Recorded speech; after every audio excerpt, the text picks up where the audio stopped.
Hola, ¿qué tal? ¿Cómo Ahí están? Les saludan sus amigos Carlos del Río y Paco Elizalde. En esta ocasión vamos a continuar hablando sobre la historia musical de México a través de las diferentes décadas. Y Carlos, te cedo la palabra para que saludes. ¿Qué tal, Paco? Amigos, ¿qué tal? Los pocos o muchos que nos puedan escuchar y ver, reciban un saludo cordialísimo de nuestra parte con mucho agrado, con mucho cariño. Mira, en México el auge de la música internacional, me imagino yo, porque yo aunque nací en la década de los 40, estaba muy pequeño para darme cuenta de dónde era el artista, de dónde era la orquesta, de dónde era fulano, mangano o perengano. Pero los 40, ya que nosotros trabajamos en la radio muchos años, pues sabemos la historia musical, ¿verdad? Y en los 40 fue en la década de las grandes orquestas de Estados Unidos. Puedo mencionar tres de ellas, aunque hubo más, ¿verdad? Pero Duke Ellington, Benny Goodman, el rey del swing, y Glenn Miller. Glenn Miller, ¿qué nos puedes decir tú de estas orquestas? Bueno, naturalmente que cuando hablamos de esas épocas de las grandes bandas, pues ya habían sucedido con mucha anticipación, mucha anterioridad el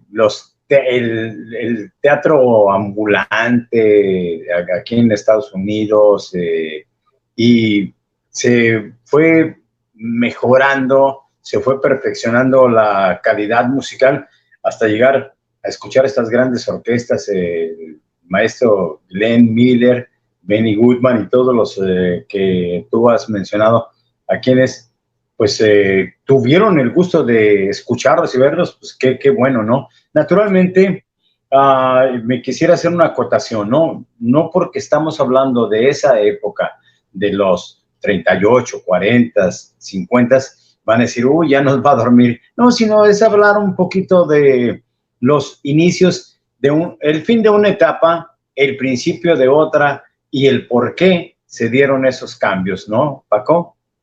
Así es. De Glenn Miller, pues hasta en la actualidad todavía se escuchan en algunas radios internacionales los éxitos, aunque él grabó muchas canciones, pero sus éxitos grandes fueron De Buen Humor y Serenata a la Luz de la Luna. Ay, hermosa Serenata Luz de la Luna. Sí, es de Glenn Miller. Pero en los 50 México tuvo también una época muy bonita, porque se mezclaron varios géneros musicales en esa década. Comenzamos a mencionar, por ejemplo, a las orquestas que llegaron a México, cantantes que llegaron a México y de ahí, porque México siempre ha sido el trampolín para todos los artistas, vengan del país que vengan. Y tú te vas a acordar porque tanto a ti como a mí nos tocó poner todavía en ciertos programas de música del recuerdo a Mariano Mercerón, a Carlos Campos, a Pérez Prado, Pablo Beltrán Ruiz, Ramón Márquez, Juan García Esquivel, Luis Arcaraz, entre otros, ¿verdad? Hubo más orquestas, pero de estas son las que recuerdo yo. Y también en esa década surgió la época de los grandes tríos, la época del rock and roll. Y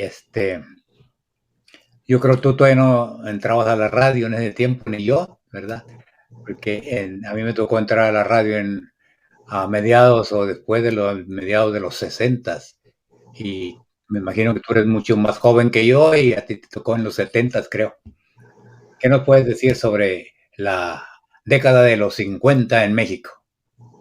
Bueno, Paco, como estábamos comentándole al público, hubo esos desenvolvimientos, esos cambios que que se dan, no que se dieron, y se siguen dando.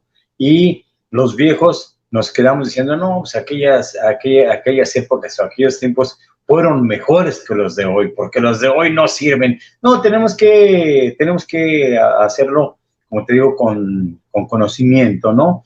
Definitivamente que los 40, los 50 fue una época inolvidable, dorada, que se le respeta porque hubieron muchísimas canciones, pleyades de música. La Segunda Guerra Mundial dio origen a algunas canciones. Hay una que se hizo muy famosa, por ejemplo, Bésame Mucho, de Consuelito Velázquez. La grabaron hasta los Beatles. Las grabaron. ¿Quién no la ha grabado esa canción mundial? Y es una canción donde se despide el novio de la novia porque se iba a participar como combatiente en la Segunda Guerra Mundial. Por eso, bésame mucho, como si fuera esta noche la última vez. Era de los 50, 40. Basada en una pareja de enamorados que él ya le habían dicho que no tenía remedio su enfermedad y que iba a morir. Y la mandó ya un beso como si fuera esta noche la última vez. Exacto. Entonces vemos cómo es la importancia de esta música que surgió y que, bueno, Bésame Mucho sigue teniendo vigencia. Luis Miguel la grabó Manuela Torres, cuando había la época que se presentó, la época de la onda disco, la grabó en disco Manuela Torres. Y así, te digo, todos los tiempos van evolucionando, van cambiando. Por el lado de las bandas, nada más que yo creo que el empresario, Paco, siempre está buscando salvarse lo más que pueda de lo económico, originarse el menos gasto posible. Llevar a una banda como la de Glenn Miller o la de Benny Goodman era bastante costoso, ¿no? Se tenía que pagar, ¿qué? Imagínate la cantidad de músicos, los instrumentos que había que llevar también, y como tú dices, los viáticos costaban. El alojamiento, la comida, los vuelos. Por eso estas orquestas se fueron quedando en ciudades, en Estados Unidos, pues ciudades grandes como Nueva York, y cuando viajaban, pues hacían sus arreglos para que ya les tuvieran todo el sonido preparado y todo. Y en ese tiempo de las grandes bandas en Estados Unidos y en México, pues no ocupaban mucho equipo de sonido, como ahora que toneladas en bocinas y amplificadores y todo. En ese tiempo era menos, porque también los micrófonos RCA eran los mejores de esa época. Pero ya mencioné las orquestas mexicanas. ¿Nos podría decir algo sobre esas orquestas? Bueno, todo eso originó una época muy bonita, ¿no? La orquesta de Mariano Mercerón, que vino de Cubita la Bella y se quedó en México. Junto con Acerina también de Cuba. Acerina y su danzonera, impecable, lo llegué a conocer con sus zapatos color canela y clásico tacón cubano, Acerina y su danzonera, tocándole sabroso al timbal, ¿no? Con Nereida, el teléfono a larga distancia, todas esas, el Salón México, que por cierto, recordarás que Salón México dio pie para una gran película con la actuación de Marga López, Miguel Inclán, peliculón sensacional. Creo que es la única vez que he visto a Miguel Inclán en el papel de un personaje de policía. Y de buena gente. Sí, de buena gente, sí, porque yo soy muy malo, ¿no? Pero, pues, grandes orquestas. Mencionaste tú a al señor aquel de El Chivirico, Ramón Márquez, Juan Márquez. este, Carlos Campos, qué sabrosura de un danzón muy a la mexicana, ¿no? No el danzón al estilo mm, peculiar de Acerina, sino un danzón muy sabroso al estilo Carlos de Campos. Carlos Campos, Gamboa Ceballos, Los Millonarios de Pablo Beltrán Ruiz. Pablo Beltrán Ruiz y su orquesta que le pegaba más a lo que es la música Más popular. eh, norteamericana, los temas internacionales. Buenísima orquesta con el millonario Pablo Beltrán Ruiz, que Recuerdo también aquel éxito compuso sus canciones, la de Contarás conmigo, este, también, eh, compositor. compuso otra, ¿quién será? ¿Quién será la que me quiera a mí? ¿Quién será? Pablo Beltrán Ruiz. Esas dos canciones Al sur son de las la que frontera, al sur de la frontera. al sur de la frontera, es norteamericana, ¿no? El sur de la Sí, frontera, sí, es ¿no? norteamericana, pero él la grabó y fue Sí, un éxito. y la grabaron en trío Los Tecolines, Sí, también. la recordarás. En la Este, frontera de México fue. hablando de Bonita, tríos, el bonita época, la también verdad. fue el surgimiento de grandes tríos, la década de los 50.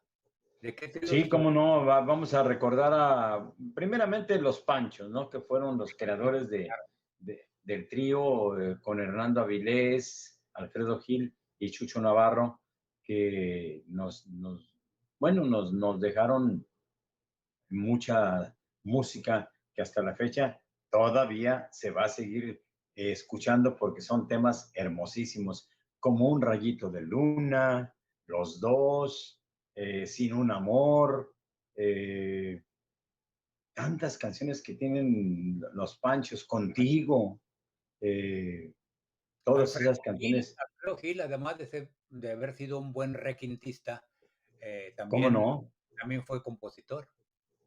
Sí, cómo no, Alfredo, Mi Último Fracaso de Alfredo Gil, que fue un éxito extraordinario con el trío, y recordarás que también la grabó María Victoria, con aquel Sí, pugidito de sexy, provocativo de aquella María que le decían, ay, qué puntería, María, ¿eh?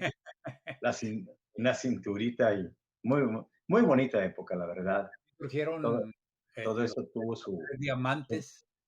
Los Tres Diamantes, un trío muy selecto, que se distinguió mucho por interpretar, bueno, música de Gabriel Ruiz, ¿no? El tema Usted, esa es de cajón. Usted de Gabriel Ruiz. Y muchas canciones, Mi corazón abrió la puerta de Gabriel Ruiz. Tiene temas muy hermosos los Diamantes de la inspiración de Gabriel Ruiz, pero luego también los Tres Diamantes, Saulo Sedano, Gustavo Prado y el señor Quesada, la primera voz, dieron por cantar canciones extranjeras, ya Sí, sea italianas, ya sean norteamericanas, Las Hojas Muertas, por ejemplo. Y la última que les oí es aquella de Mi corazón es un gitano o Love Story, Historia de un amor, que la ok. canta muy bonito. Siempre les dio por la canción del Orfeo Negro, Divina Ilusión de Mozart, Sí. Oye, pero fue un gran trío. hubo un trío en que participó la, la voz, el Lujo de México, Marco Antonio Muñiz con los tres haces. con los Con los tres tres haces que ya este es un trío que rompe un modelo, porque era la música de los Panchos, eran temas muy sencillos, una primera, segunda y tercera, primera, segunda y tercera. En cambio, los tres haces, no, los tres haces acudieron al bolero, pero con tonalidades de jazz. Es un estilo muy un estilo sofisticado, diferente completamente. un trío ya bastante difícil para que cualquiera otro tratara de emularlo por la dificultad de las armonías y el hermoso requinto de Juanito Neri. Era Juan Neri, Héctor González y Marco Antonio Muñiz, que grabaron temas hermosos como Delirio, Franqueza de Consuelito Velázquez, La Enramada, aquella de Pedro Flores,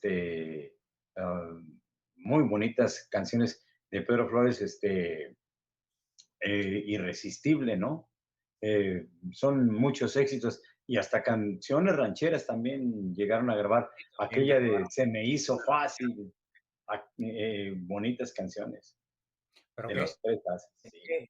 qué bonitos solos de Marco Antonio, ¿verdad?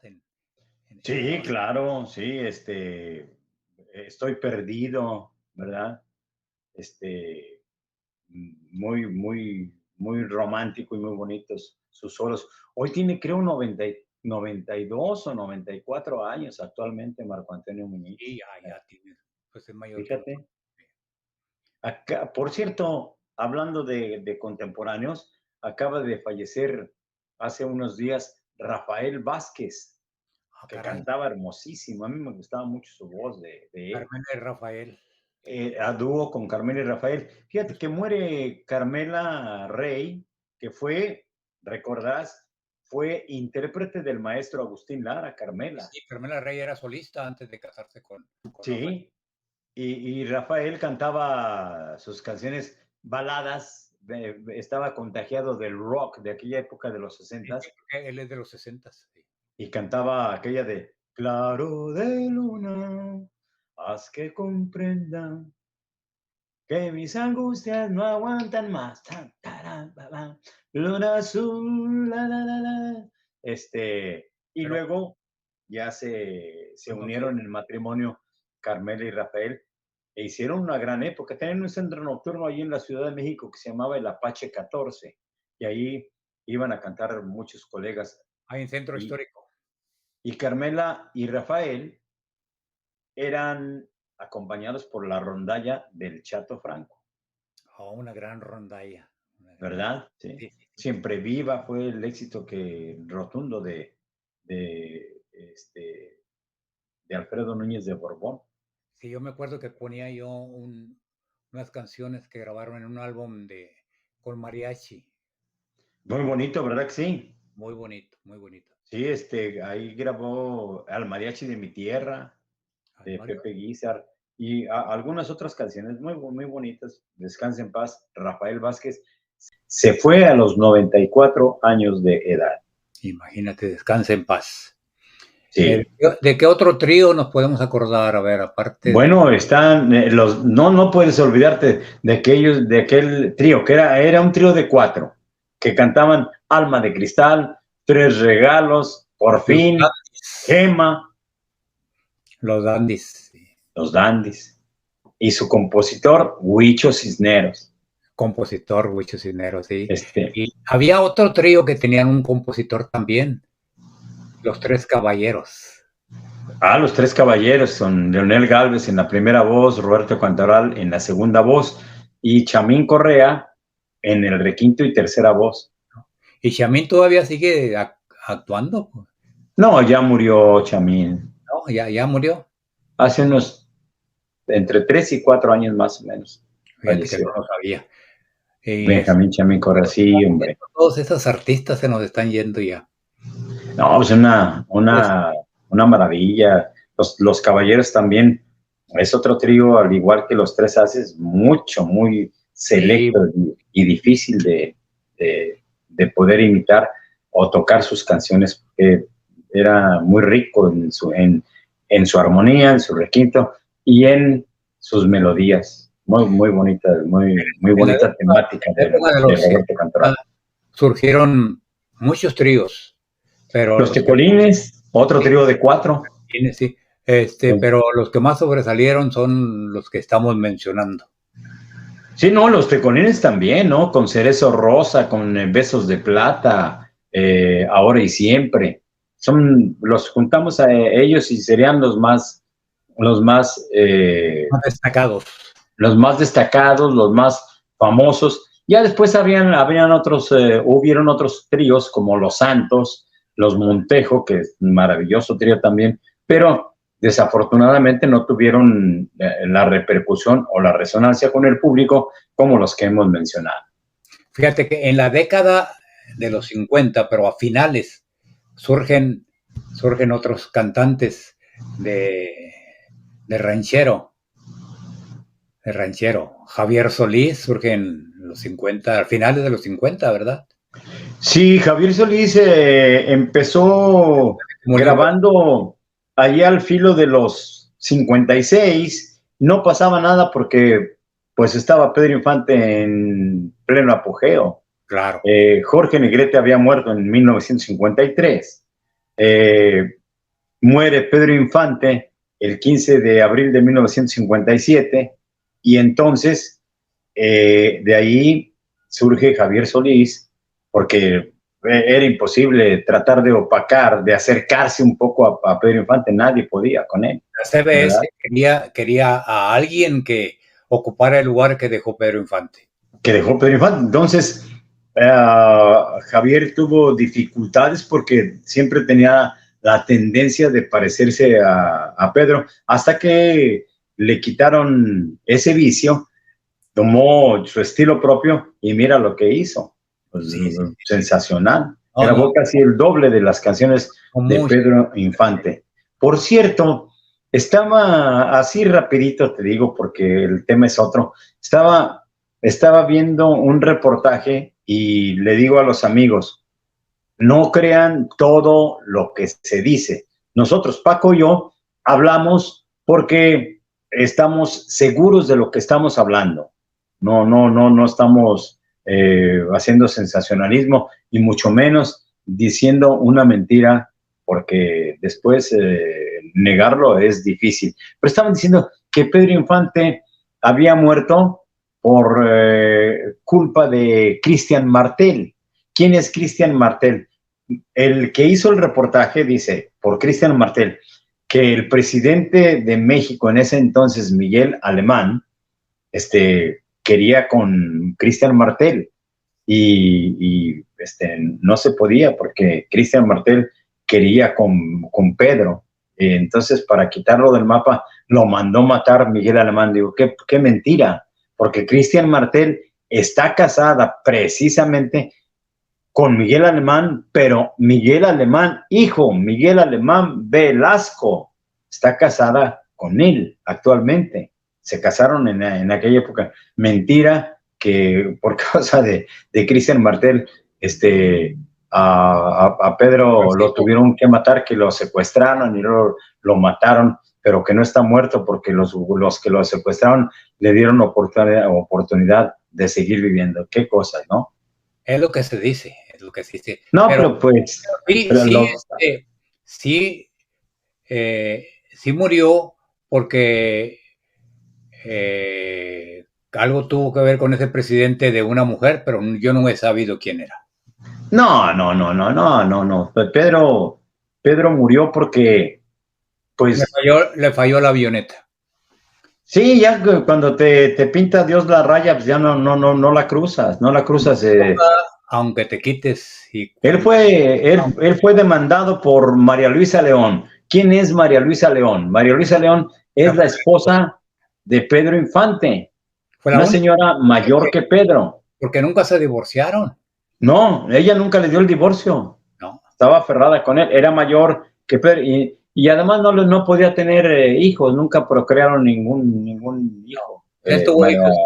María Luisa ni Pedro, pero ya ves que era un tipo simpático, bien parecido, pues le sobraban las damas a Pedro. Con quien tuvo hijos fue con Lupita Palomera, ¿verdad? ¿Perdón? Con Lupita Palomera sí tuvo hijos.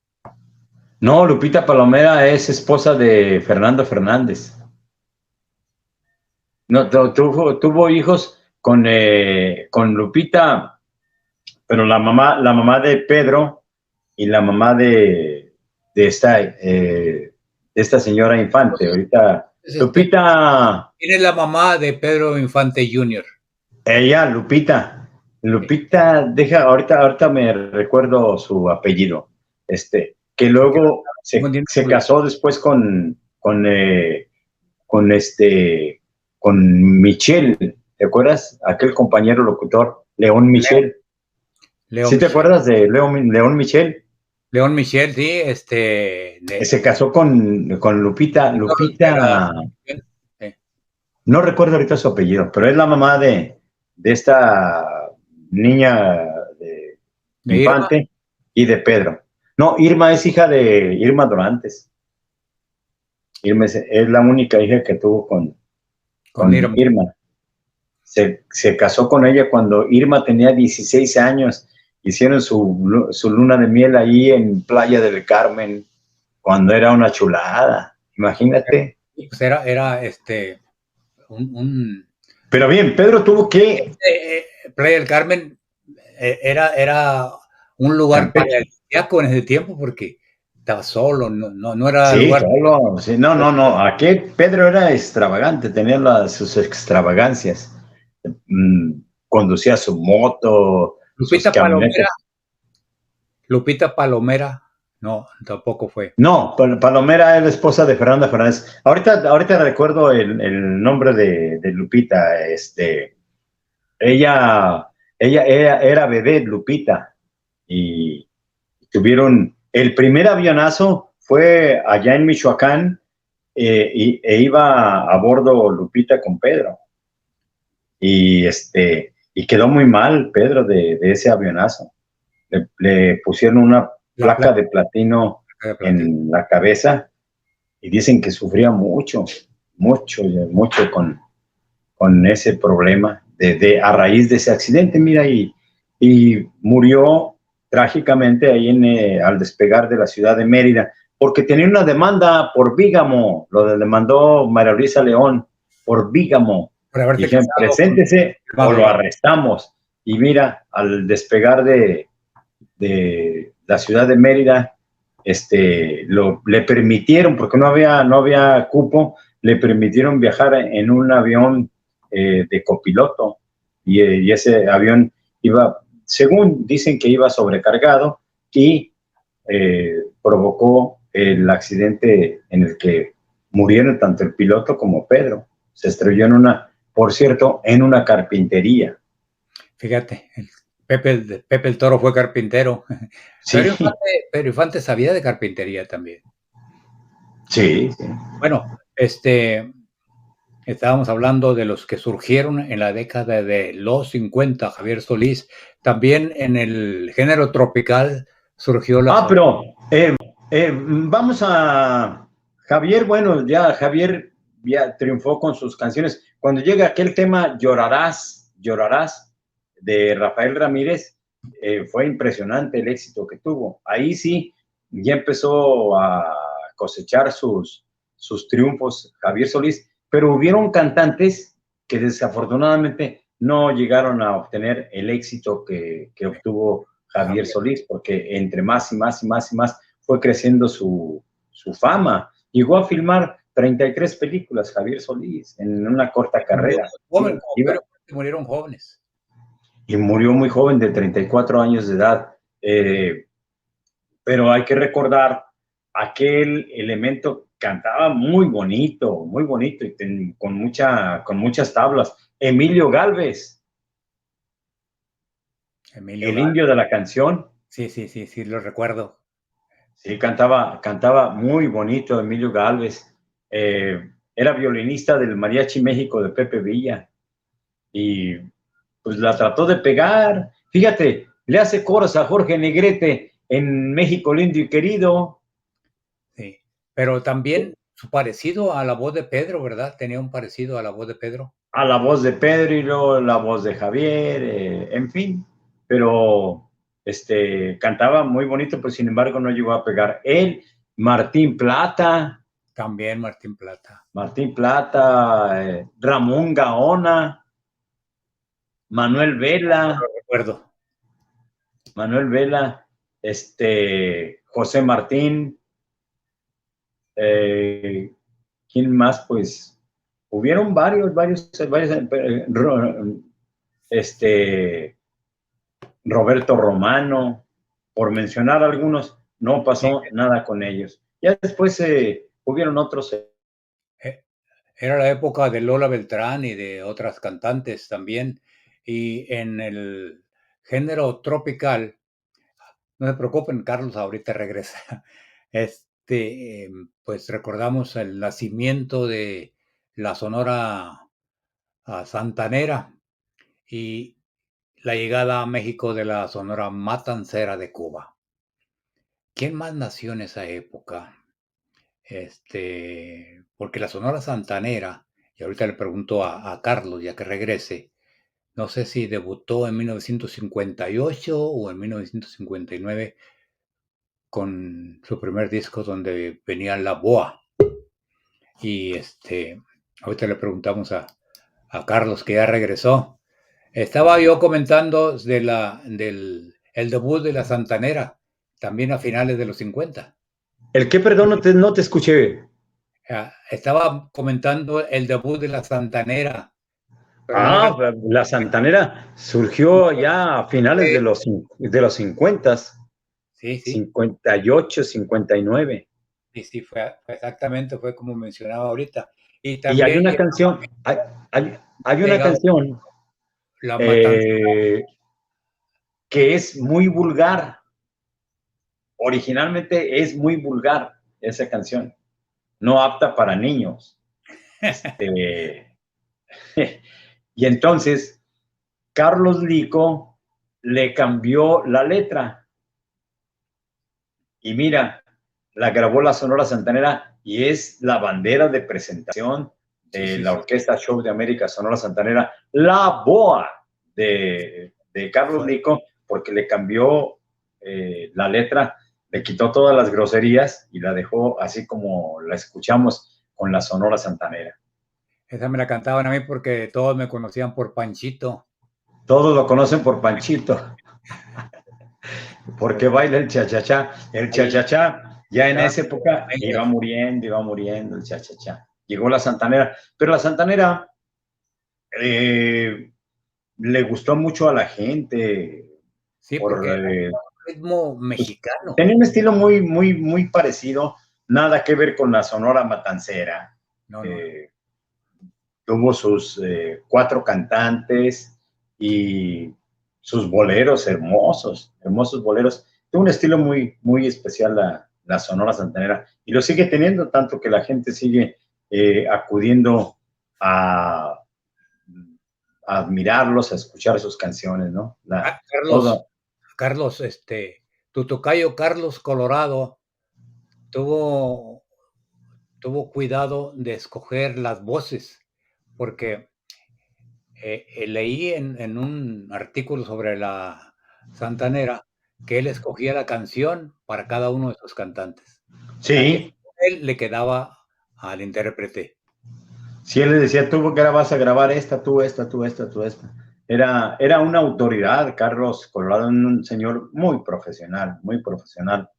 Uh, yo tuve la suerte de tratarlo, aunque sea superficialmente, pero muy, muy, muy gentil, muy amable y muy profesional. Por eso llegó hasta donde llegó y está donde está la Sonora Santanera, ¿no? Todavía existe con cantantes nuevos, con músicos nuevos. De los originales, ¿quién queda aún? Pues mira, más o menos y les voy a comentar al público. El primer elemento que muere de la Sonora Santanera es Armando. Armando tocaba las congas, o sea, como llamamos las tumbas en la Sonora Santanera.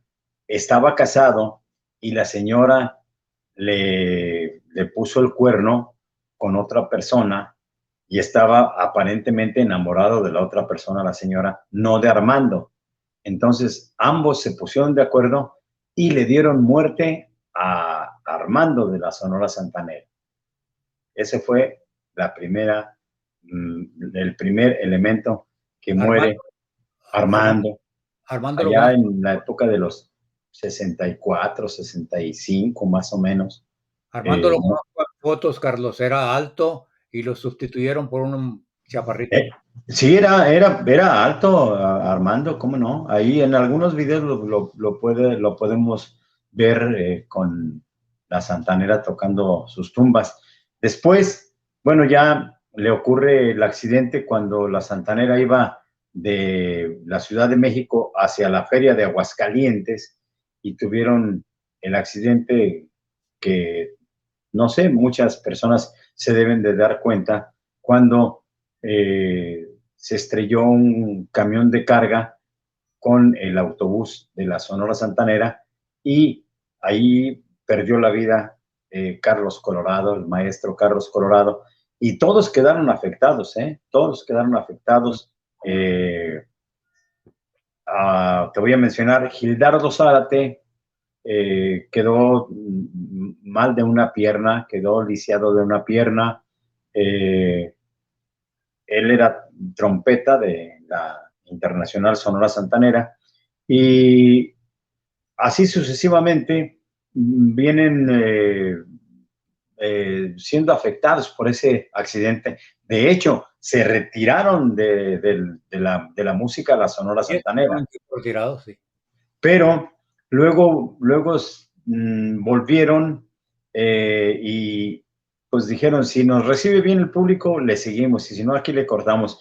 Y dieron un concierto en la Arena México de la Ciudad de México y fue un lleno total y rotundo, y entonces decidieron continuar con la carrera de la Sonora Santanera y ya, te voy a decir, han muerto uh, el, el señor Lorenzo, que tocaba el contrabajo, ya murió. Toño Casas, quien tocaba el piano, muy gentil, también ya murió. Claudio, el que tocaba los timbales, también ya murió. Murió Pepe Bustos, murió Silvestre Mercado, murió Juanito Bustos y el más reciente, Andrés Terrones, de la Santanera. Gildardo Zárate, trompetista de la Santanera, él hizo su propia sonora y le puso la auténtica sonora. Muy bonito que se escucha. Es de los sobrevivientes. Vamos a invitarlo a uno de estos programas para que nos platique en un programa especial de la Santanera. Cuando gustes, muy buen amigo Gildardo Zárate, ¿cómo no? Carlos, pues el tiempo se nos terminó. Solamente agradecerte una vez más y agradecerle a los que están viendo este video y pedirles que le den like, lo compartan y se inscriban en este canal. Perfecto, como nombre, amigos, muchísimas gracias por habernos escuchado. Ojalá que sea de interés. Esta es como una plática que tenemos Paco y yo para comentarla y que ustedes puedan escuchar algo de interés, ¿no? Que les pueda despertar el interés. Gracias, muy amables. Hasta luego.